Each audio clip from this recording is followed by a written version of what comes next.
وعلى أهل بيته الطيبين الطاهرين المعصومين المظلومين ولعنة الله على أعدائهم أجمعين إلى يوم القيامة. أما بعد، قال سبحانه في كتابه الكريم قوله الحق بالحق. بسم الله الرحمن الرحيم. أفمن كان على بينة من ربه يتلو شاهد منه الصلوات.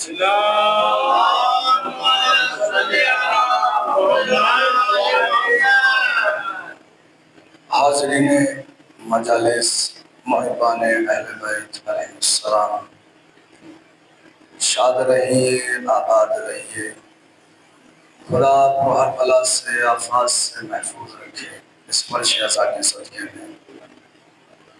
اور دعا ہے کہ جو بھی آپ اپنے دل میں نیک حاجات لے کر آئے ہیں، معبود محمد والے محمد کے صدقے میں، اس فرش عزا کے صدقے میں ان دعاؤں کو اپنی بارگاہ میں قبول و مغفور فرما.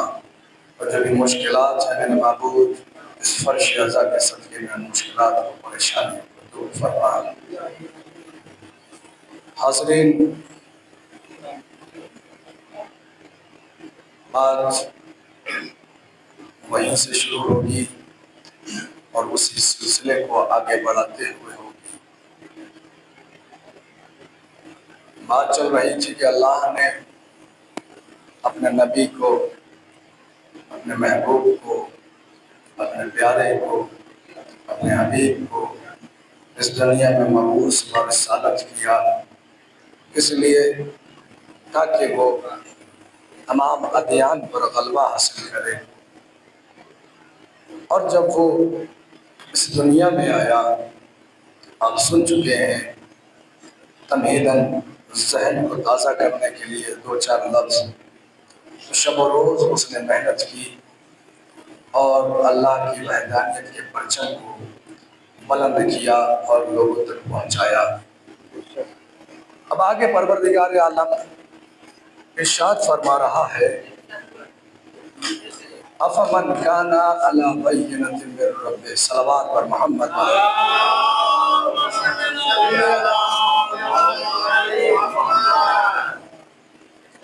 پروردگار عالم کا فرمان ہے، ارشاد ہے، وہ فرما رہا ہے کہ جب اس نے اس نبی کو اس دنیا میں بھیج دیا، بھیجنے کے بعد فرمایا افمن کان علی بینۃ من ربہ یتلو شاہد منہ. کیا بس وہ کون ہے جو اپنے رب کی طرف سے بینہ پر ہے اور اس کے پیچھے پیچھے آ رہا ہے اس کا شاہد، اس کا ساتھی، اس کا ہمدرد، اس کا مونس، اس کا ممسار، اس کا جز، جو اس میں سے ہے، کوئی غیر نہیں. اسے علی ابن ابی طالب کہتے ہیں. کیا کہا؟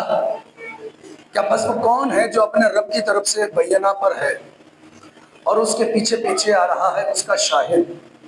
شاہد منہ، یہاں پر دو گواہوں کا ذکر ہوا، ایک من رب یعنی رب کی طرف سے، اور دوسرا منہ یعنی محمد کی طرف سے. یعنی پروردگار عالم نے چیلنج دیا ہے کہ او دنیا بھر کے کافروں، او دنیا بھر کے منکروں، میرے اس محمد کا مقابلہ کون کر سکتا ہے کہ جس کی تصدیق رسالت کے لیے میں نے دو گواہ رکھے، دو گواہ رکھی ہیں، ایک من رب، رب کی طرف سے، اور شاہد منہ، ایک محمد کی طرف سے. اللہ کی طرف سے گواہ کیا ہے؟ قرآن. محمد کی طرف سے کیا ہے؟ علی.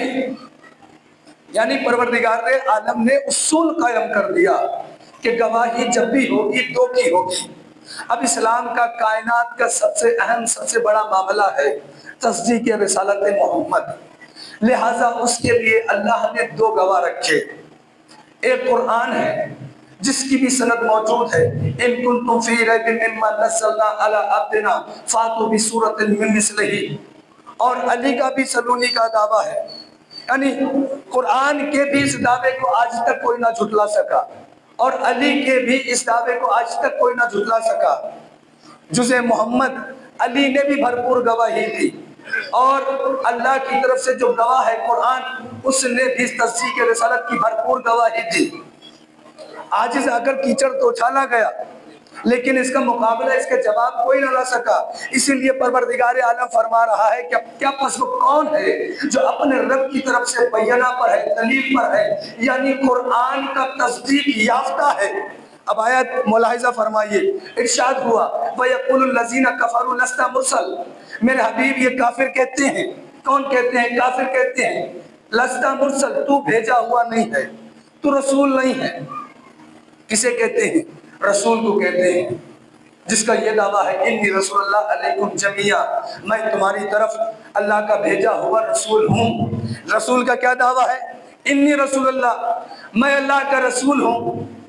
رسول کو اپنی رسالت میں یقین ہے، کافرین کو رسالت میں شک ہے۔ کافرین کو رسالت میں شک ہے، جس کو اپنی رسالت میں یقین ہے اسے اللہ کہتا ہے وَمَا مُحَمَّدٌ إِلَّا رَسُولٌ، یہ تو رسول ہی رسول ہے، یہ تو رسول ہی رسول ہے۔ اور جنہیں رسالت میں شک ہے انہیں اللہ کافر کہتا ہے۔ اب کتنا شک کرے تو کافر ہوگا؟ 2 ٹن شک کرے تو کافر ہوگا؟ 2 کوئنٹل شک کرے تو کافر ہوگا؟ 2 کلو کرے تب ہوگا؟ 2 تولہ شک کرے تو کافر ہوگا؟ 2 سال کرے، 200 سال کرے تو کافر ہوگا؟ 1 منٹ کرے تو کافر نہیں۔ مطلق ہے، بڑی توجہ، مطلق ہے۔ جو بھی محمد کی نبوت میں شک کرے گا، چاہے وہ کتنا بھی بڑا بندہ کیوں نہ ہو، اگر محمد کی نبوت میں شک کرے گا تو اللہ کی زبان میں اس کے لیے کفر کا فتویٰ ہے۔ اب پڑھیے قرآن، کھولیے قرآن، بسم اللہ الرحمن الرحیم، قل کفی باللہ شہیدا بینی و بینکم ومن عندہ علم الکتاب۔ میرے حبیب ان سے کہتے ہیں اگر تم ایمان نہ لاؤ گے، اگر تم مسلمان نہ ہوگے اور شک کرتے رہو گے تو کیا بگاڑ لو گے میرا؟ لہٰذا میرے حبیب کہہ دے قل کفی باللہ شہیدا بینی و بینکم، ایک اللہ کافی ہے باعتبار گواہی کی، ایک اللہ کافی ہے، اور ایک وہ کافی ہے من عنده علم الکتاب، کہ جس کے پاس کل کتاب کا علم ہے۔ تو مجھے تو 2 ہی کافی ہے، ایک اللہ کافی ہے اور ایک وہ کافی ہے کہ جس کے پاس کل کتاب کا علم ہے۔ مجھے تمہاری ضرورت نہیں۔ کوئی مجھے مانے تب بھی میں رسول ہوں، کوئی نہ مانے تب بھی میں رسول ہوں۔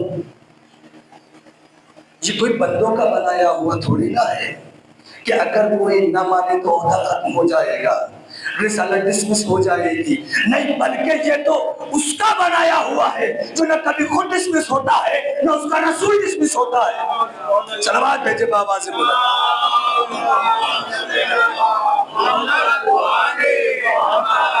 دعویٰ ہے انی رسول اللہ، میں اللہ کا نبی ہوں، نبی بنا کر بھیجا گیا ہوں۔ دعویٰ کیا ہے؟ انی رسول اللہ، میں اللہ کا نبی ہوں، اللہ کا رسول ہوں۔ لیکن کافرین کو شک ہے، کہتے ہیں نہیں تو رسول نہیں ہے، تو مرسل نہیں ہے، تو بھیجا ہوا نہیں ہے۔ لیکن رسول دعویٰ کرتے ہیں انی رسول اللہ علیکم جمیعا، میں تمہاری طرف اللہ کا بھیجا ہوا نبی ہوں۔ دعویٰ کیا ہے؟ رسالت کا۔ مدعی کون ہے؟ محمد مصطفیٰ صلی اللہ علیہ وآلہ وسلم۔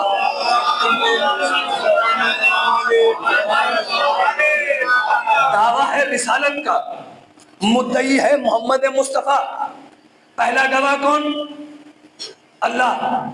دوسرا گواہ کون؟ جس کے پاس کل کتاب کا علم ہو۔ اب آئیے ہم ایک کام کرتے ہیں،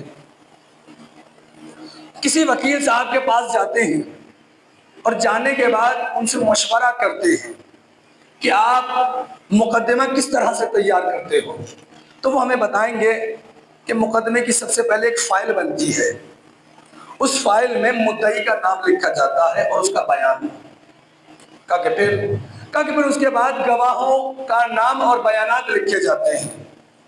تو آئیے اب ہم ایک فائل تیار کرتے ہیں مقدمہ رسالت کی.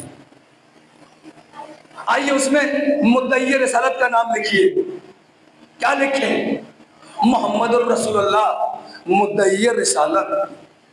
پہلا گواہ کون؟ اللہ. تو مدعی کے نام کے دائیں طرف لکھیے لا الہ الا اللہ. دوسرا گواہ کون؟ جس کے پاس کل کتاب کا علم ہو تو مدعی کے نام کے بائیں طرف لکھیے علی ولی اللہ. فائل تیار ہو گئی مقدمہ رسالت کی. کس کے مقابلے میں؟ مشرکین کے مقابلے میں، کافرین کے مقابلے میں.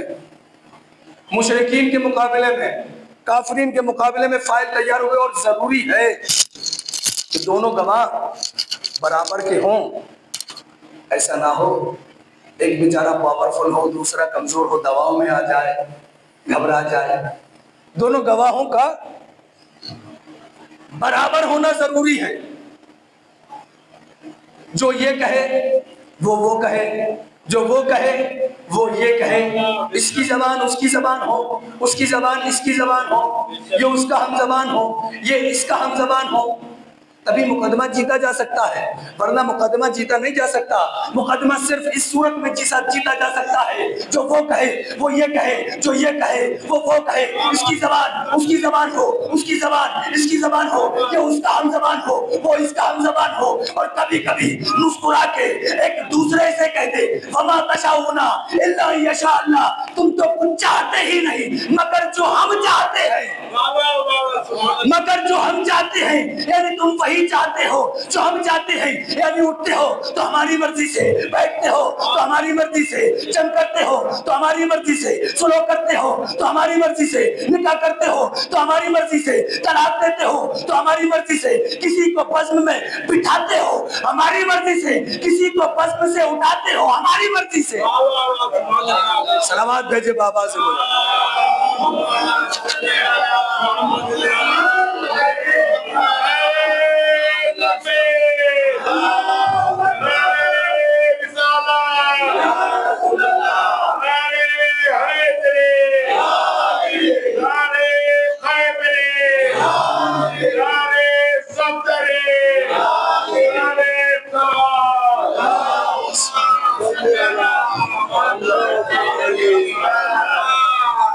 تو گواہ ہو گئے دو. بڑی توجہ، گواہ ہو گئے دو. ایک اللہ کی طرف سے کل کفا باللہ شہیدن بینی و بینکم، ایک اللہ کافی ہے رسالت کی گواہی کے لیے. اور ایک وہ کافی ہے کہ جس کے پاس کل کتاب کا علم ہے. اب آپ حضرات میرے بزرگان بیٹھے ہوئے ہیں، مجھ سے بہتر جانتے ہیں. عدالت میں گواہوں کا نام ایک ہوتا ہے. عدالت میں گواہوں کو ان کے ناموں سے نہیں بلایا جاتا، بلکہ عدالت میں ان کا ایک نام ہوتا ہے اور وہ نام ہوتا ہے گواہ. یعنی پہلا گواہ، دوسرا گواہ. تصدیق رسالت محمد کے دو گواہ. بڑی توجہ، تصدیق رسالت محمد کے دو گواہ. جملہ کہہ دوں، اس کا نام بھی گواہ، اس کا نام بھی گواہ. یہ جملہ بدل دوں، تصدیق رسالت محمد کے دو گواہ. اس گواہ کا نام بھی علی، اس گواہ کا نام بھی علی. فرق یہ ہے وہ خالق علی، یہ مخلوق علی. صلوات بھیجے بابا سے بلند.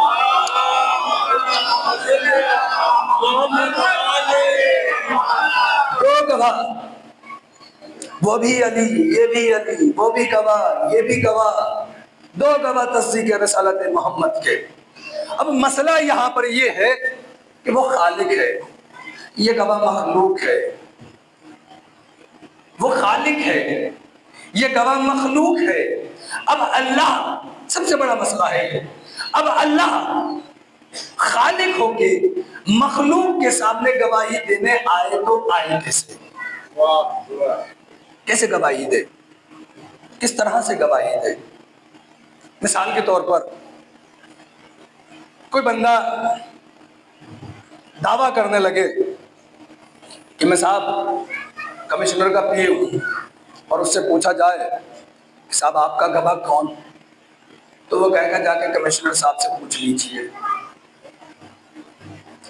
کوئی بندہ یہ کہنے لگے کہ میں مانپور کیا کسی وارڈ کا ممبر ہوں، اور اس سے پوچھا جائے کہ بھئی آپ کا گواہ کون، تو وہ کہے گا صاحب چیئرمین صاحب سے یا فلاں شخص سے پوچھ لیجیے۔ پوچھ لیا۔ کوئی کہنے لگے کہ میں سپاہی ہوں، کہ بھائی آپ کا گواہ کون، کہ جا کے تھانے دار صاحب سے پوچھ لیجیے۔ کوئی بندہ کہنے لگے کہ میں مجتبیٰ خامنہئی کا وکیل ہوں، صاحب آپ کا گواہ کون، جا کے آغا سے پوچھ لیجیے۔ پوچھ لیا، بڑی توجہ۔ اب یہیں پر کوئی بندہ آ کر یہ دعویٰ کرنے لگے کہ میں نبی ہوں، میں نبی ہوں، اور اس سے پوچھا جائے کہ آپ کا گواہ کون، تو کہے گا جاؤ اللہ میاں سے پوچھو۔ اب پوچھ لیجیے اللہ میاں سے، بھائی کسی کا دل کرے اللہ میاں سے پوچھا ہے۔ عزیزان محترم، اگر کسی بوڑھے سے بھی کہے کہ جاؤ اللہ میاں سے پوچھاؤ، تو وہ بھی یہی کہے گا اللہ میاں ابھی سے مجھے کیوں بھیج رہے ہو، ابھی تو میں نے دیکھا ہی کیا ہے، ابھی تو مجھے بچوں کی شادیاں کرنی ہے، ابھی سے مجھے کیوں بھیج رہے ہو۔ تو پتہ یہ چلا کہ وہ وہاں کوئی جا نہیں سکتا اور وہ یہاں آ نہیں سکتا۔ ہم نے تو یہاں تک دیکھا کہ جو وہاں گیا وہ مارے شرم کے واپس ہی نہیں آیا، کہ جا کے بتاؤ، کیا بتاؤں کہ میرے ساتھ میں کیا کیا ہوا۔ تو وہ آ نہیں سکتا، ہم جا نہیں سکتے، کیسے گواہی دے؟ بھائی وہ آ نہیں سکتا، اور اگر آ جائے تو آگے سے پیچھے نہ ہو، پیچھے سے آگے نہ ہو، اوپر سے نیچے نہ ہو، دائیں سے بائیں نہ ہو۔ لیکن اللہ اس ذات کا نام ہے جو جہت و سمت سے بالکل منزہ و پاک ہے۔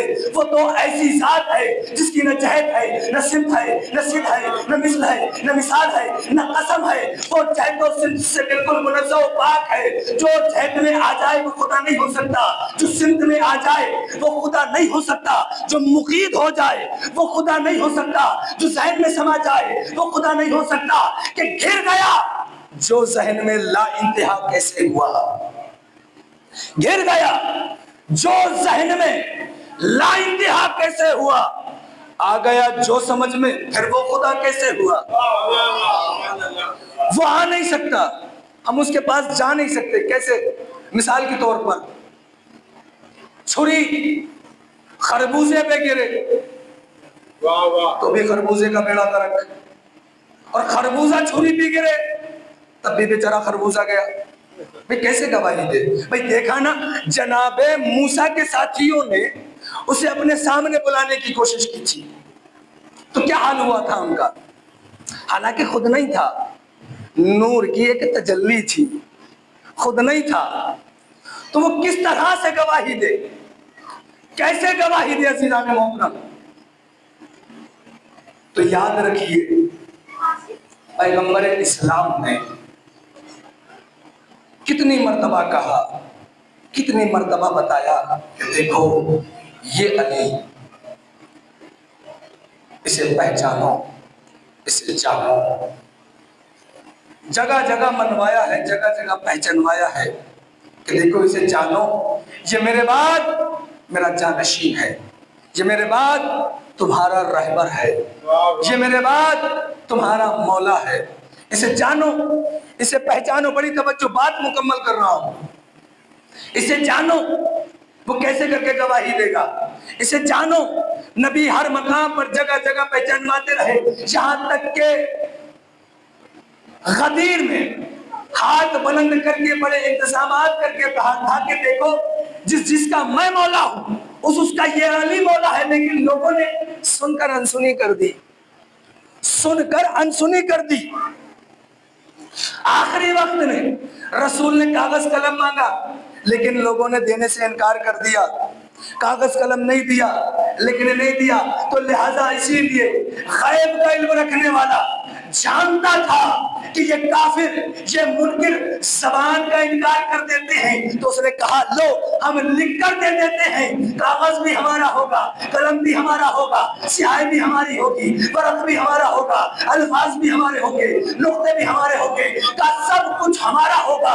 اور اس کے باوجود بھی اگر تم کو اس قرآن کے کلام الہی ہونے میں کوئی شک ہے تو اس جیسی صورت لے آؤ، ان کنتم فی ریب مما نزلنا علی عبدنا فاتوا بسورۃ من مثلہ، کہا سب کچھ ہمارا ہوگا، اس کے باوجود بھی اگر کوئی شک ہے تو اس جیسی صورت لے آؤ، اس کا جواب لے آؤ، اس کا جواب لے آؤ۔ تو عزیزان محترم پتہ یہ چلا کہ دنیا بھر کی کوششوں کے باوجود کوئی اس کا جواب نہ سکا۔ لوگوں نے عاجز آ کر کیچڑ تو اچھالا، لیکن اس کا دعویٰ آج بھی قائم و دائم ہے۔ پورا نہیں لا سکتے، ایک چھوٹا سا ٹکڑا لے آؤ، چھوٹا سا حصہ بنا کر لے آؤ، اس کا جواب لے آؤ۔ ایک چھوٹی سی سورت سورہ کوثر ہی کا جواب لے آؤ، 3 آیتیں ہیں، اس کا جواب لے آؤ۔ یہاں پر ایک جملہ کہوں، جب پیغمبر اسلام نے سورہ کوثر کو تختی پر لکھ کر خانہ کعبہ کی دیوار پر لٹکایا نا، تو جب لوگوں نے دیکھا کہ چیلنج کیا ہے اور اس کا جواب مانگا ہے، اور جواب یہ تھا، لوگ کہتے ہیں کہ یہ کلام بشر ہے، اگر کلام بشر ہے تو اس کا جواب لے آؤ۔ اب اس دور میں، دور جہالت میں، جاہلوں کا سب سے بڑا عالم کا نام تھا ابو جہل۔ جاہلوں کے سب سے بڑے عالم کا نام تھا ابو جہل۔ لوگ اس کے پاس دوڑے دوڑے گئے کہ بھائی، اور ایک جملہ اور جو لوگ مجلس میں آنے کے لیے منع کرتے ہیں نا، کہ مجلس میں مت جانا، فلاں جگہ مت جانا، یہ ہوتا ہے وہ ہوتا ہے، بس وہی بات وہی پہنچا رہا ہوں انشاءاللہ۔ اب اکٹھا ہوئے ابو جہل کے پاس کہ دیکھو محمد نے دعویٰ کیا ہے، ایک سورت لکھ کر لٹکائی ہے، 3 آیتیں ہیں، اس کا جواب دے دو، محمد کا سارا دعویٰ ختم ہو جائے گا، رسالت کا دعویٰ ختم ہو جائے گا، محمد کی جو پروگرام ہے، جو مشن ہے، وہ یہیں پر ختم ہو جائے گا، اس کا جواب دے دو۔ تو ابو جہل کی زبان سے بے ساختہ ایک جملہ نکلا تھا، ارے میں نے تمہیں کتنی مرتبہ منع کیا تھا، میں نے تم سے کتنی مرتبہ کہا تھا کہ دیکھو محمد کی مجلسوں میں مت جایا کرو، محمد کی محفلوں میں مت بیٹھا کرو، محمد کی محفلوں میں مت بیٹھا کرو، محمد کی محفلوں میں مت بیٹھا کرو۔ تو عزیزان محترم، جہل کو چڑ ہوتی ہے، جہل کو چڑ ہوتی ہے علم سے، جہل کو چڑ ہوتی ہے علم سے، تو وہ لوگ پھر بھی ابو جہل تھا۔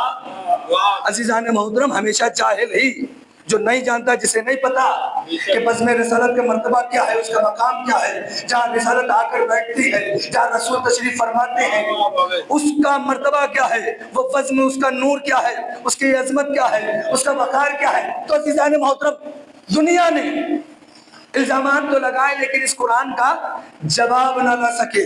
تو میں نے کیا جملہ کہا تھا کہ دونوں گواہوں کا برابر ہونا ضروری ہے، دونوں گواہوں کا برابر ہونا ضروری ہے۔ تو عزیزان محترم، جب پہلا گواہ جو اللہ کی جانب سے ہے، جب اس کا عالم یہ ہے کہ اس جیسا کوئی نہیں ہے، اس کا ثانی کوئی نہیں ہے، تو پھر ظاہر سی بات ہے کہ دوسرا بھی ایسا ہونا چاہیے کہ اس جیسا کوئی نہ ہو،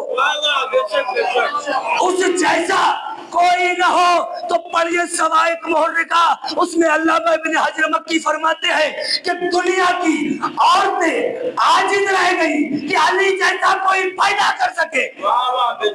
صلوات بھیجے بابا سے بولا۔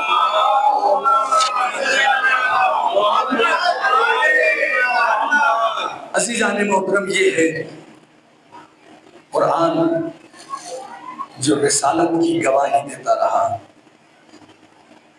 اور یہ ہے ناصر مصطفیٰ کہ جو ہر محاذ پر، ہر لمحہ رسالت کے سامنے سپر بن کر کھڑا رہا۔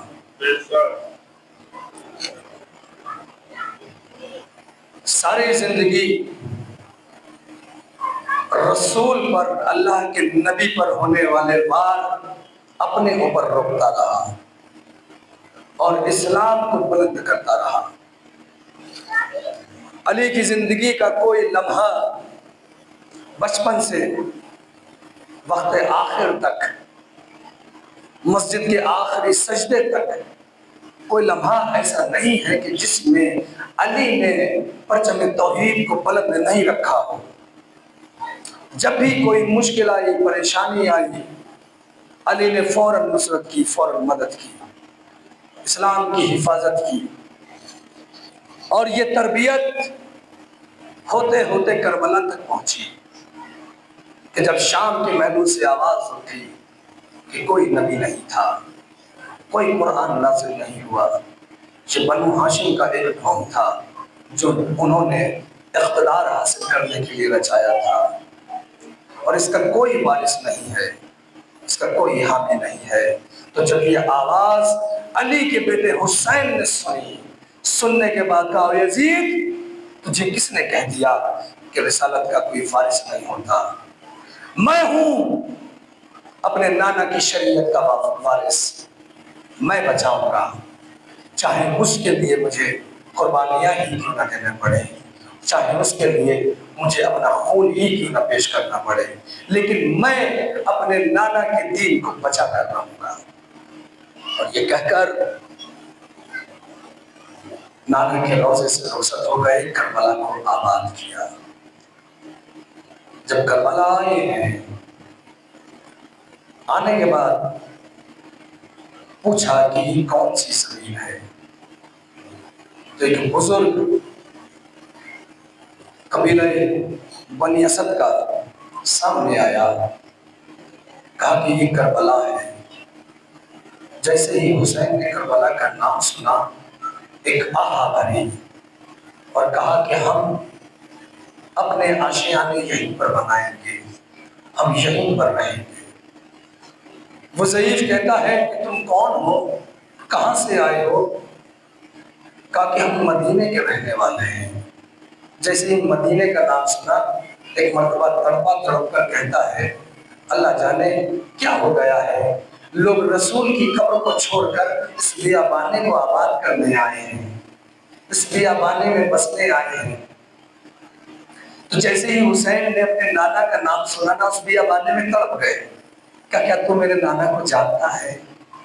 کہاں؟ میں آپ کے نانا سے ملا ہوں، کافی وقت ہو گیا، میں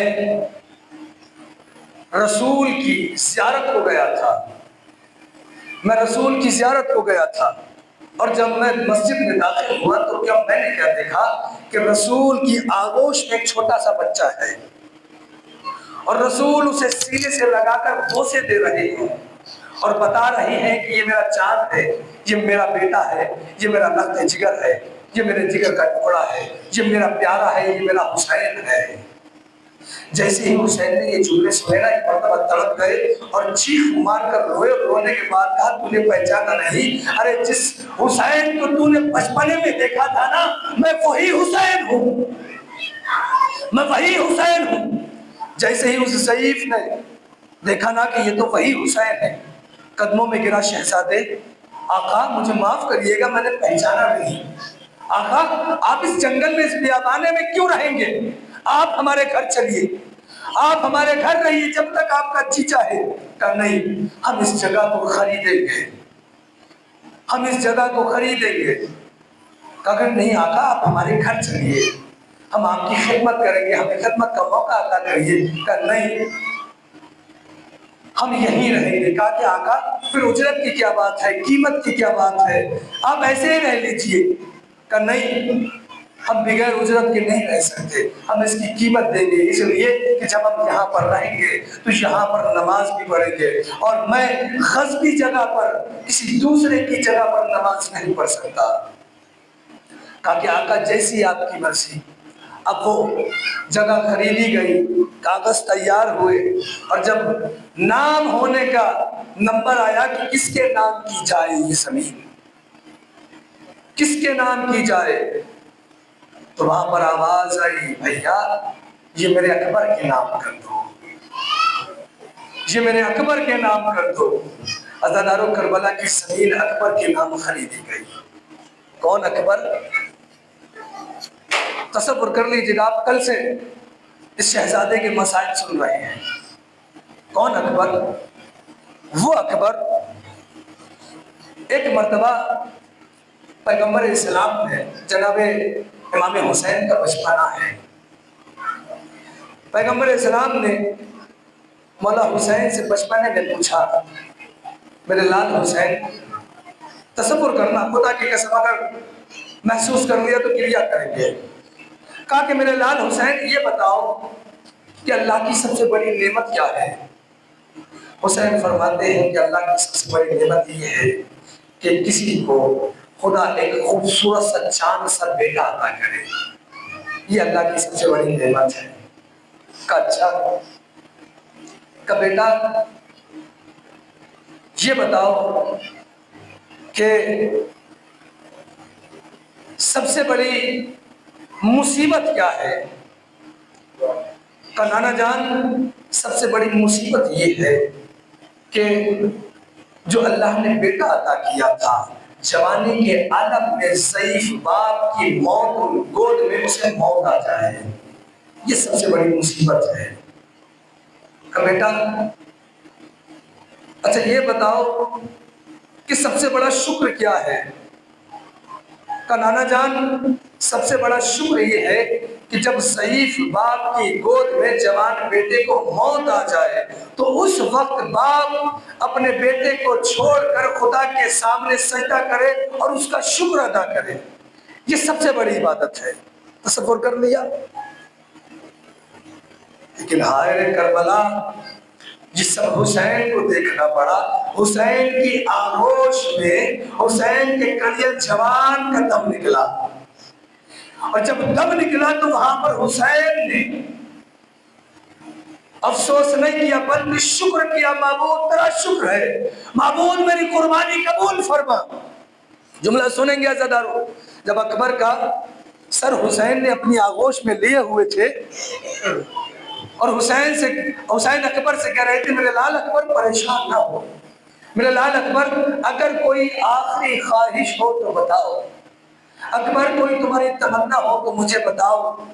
تو ایک مرتبہ اکبر تڑپ کر کہتا ہے بابا بس ایک تمنا ہے، ایک آخری خواہش ہے۔ تصور کریے عزادارو، بابا ایک آخری خواہش ہے۔ کہا بیٹا بتاؤ کیا خواہش ہے؟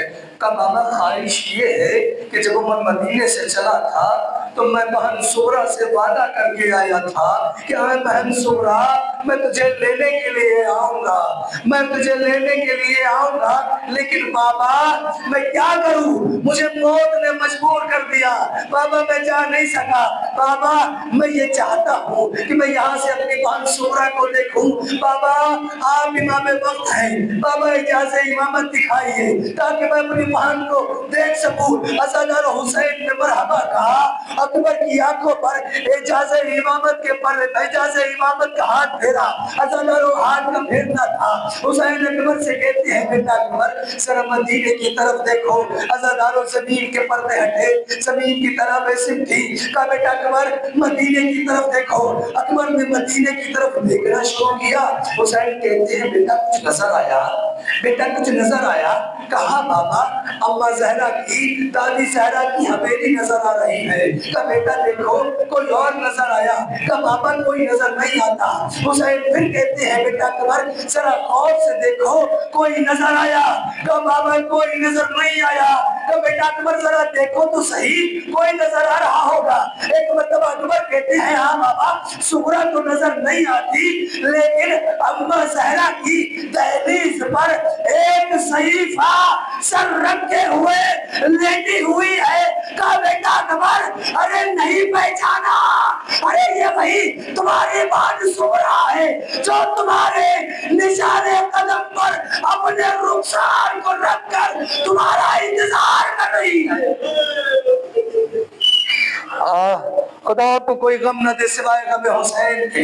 عزادارو، جب اکبر کا دم نکل چکا، جب اکبر اس دنیا سے رخصت ہو گیا، عزادارو حسین نے چاہا کہ حسین اکبر کو خیمے میں لے جائیں، لیکن حسین سے اکبر کا لاشا نہ اٹھا۔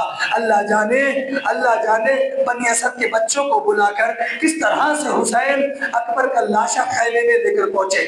آخری جملے اور قیامت کے جملے عزادارو تصور کر لینا، جب حسین اکبر کا لاشا لے کر خیمے کے نزدیک پہنچے تو جیسے ہی خیمے کے نزدیک پہنچے تمام بیویاں اکٹھی ہوئی، اکبر کے لاشے کے چاروں گرد حلقہ بنا لیا۔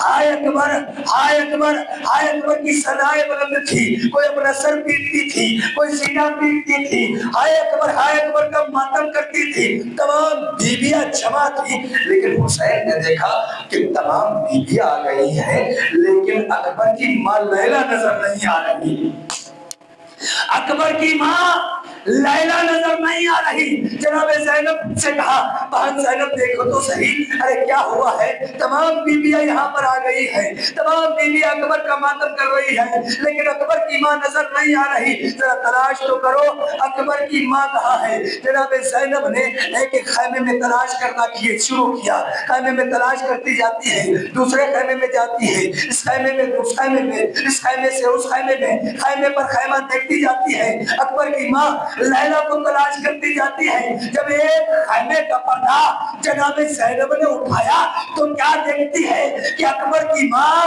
خیمے کے کبھی اس چوبے سے ٹکراتی ہے، کبھی اس کونے سے ٹکراتی ہے، کبھی اس کونے سے ٹکراتی ہے۔ آخری جملے عزادارو، جب جناب زینب نے دیکھا کہ لیلا اکبر کی ماں کبھی ادھر ٹکراتی ہے، کبھی ادھر ٹکراتی ہے، کبھی ادھر ٹکراتی ہے، ایک مرتبہ چیخ مار کر کہا اے بھابی جان، ارے کیا ہوا ہے؟ اکبر کا لاشا آ گیا ہے، کیا آپ اپنے لال کو دیکھیں گی نہیں؟ کہا لیلا ارے میرا دل تو اکبر کو دیکھنے کے لیے بے چین ہے، میرا کلیجہ پھٹا جا رہا ہے، لیکن میں کیا کروں؟ اے بہن زینب، ارے جیسے ہی میں باہر نکلنے چاہتی ہوں کبھی اس خیمے سے، کبھی اس کونے سے ٹکرا جاتی ہوں، کبھی اس کونے سے ٹکرا جاتی ہوں، اس لیے کہ جب میں باہر نکلنا چاہتی ہوں زینب مجھے راستہ نہیں ملتا، میری آنکھوں کی بینائی چلی گئی، جس کی وجہ سے میں کبھی ادھر ٹکرا جاتی ہوں، کبھی ادھر ٹکرا